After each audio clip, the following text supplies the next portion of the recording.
ವೀಕ್ಷಕರೇ, ಇವತ್ತು supreme court ನಲ್ಲಿ ರೇಣುಕಸ್ವಾಮಿ ಕೊಲೆ ಕೇಸ್ ವಿಚಾರಣೆ ನಡೀತಿದ್ದು, ನಟ ಡಿ ಬಾಸ್ ದರ್ಶನ್ ಅವರ ಜಾಮೀನು ಭವಿಷ್ಯ ಇವತ್ತು ನಿರ್ಧಾರ ಆಗಬೇಕಾಗಿತ್ತು. ಆದ್ರೆ ನಟ ದರ್ಶನ್ ಅವರ ಲಾಯರ್ ಬದಲಾವಣೆ ಆಗಿರುವ ಕಾರಣ ತನ್ನ ತೀರ್ಪನ್ನ ಒಂದು ದಿನ ಮುಂದೂಡಿಕೆ ಮಾಡಿರುವ ಸುಪ್ರೀಂ ಕೋರ್ಟ್ ಗುರುವಾರ ನಟ ಡಿ ಬಾಸ್ ದರ್ಶನ್ ಅವರ ಜಾಮೀನು ವಿಚಾರಣೆಯನ್ನು ನಡೆಸಲಿದೆ.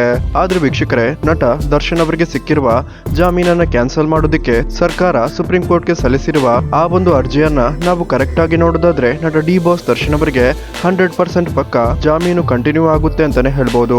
ಯಾಕಂದ್ರೆ ಸುಪ್ರೀಂ ಕೋರ್ಟ್ ನ ಇಲ್ಲಿನವರೆಗಿನ ಹಿಸ್ಟರಿಯನ್ನ ನೋಡೋದಾದ್ರೆ ಸಾಮಾನ್ಯವಾಗಿ ಹೈಕೋರ್ಟ್ ಒಬ್ಬ ಆರೋಪಿಗೆ ಜಾಮೀನನ್ನ ಕೊಟ್ರೆ ಮೋಸ್ಟ್ ಆಫ್ ದ ಕೇಸಸ್ ಅಲ್ಲಿ ಹೈಕೋರ್ಟ್ ನ ಆ ತೀರ್ಪನ್ನೇ ಎತ್ತಿ ಇಡುವ ಪ್ರಯತ್ನವನ್ನ ಮಾಡುತ್ತೆ.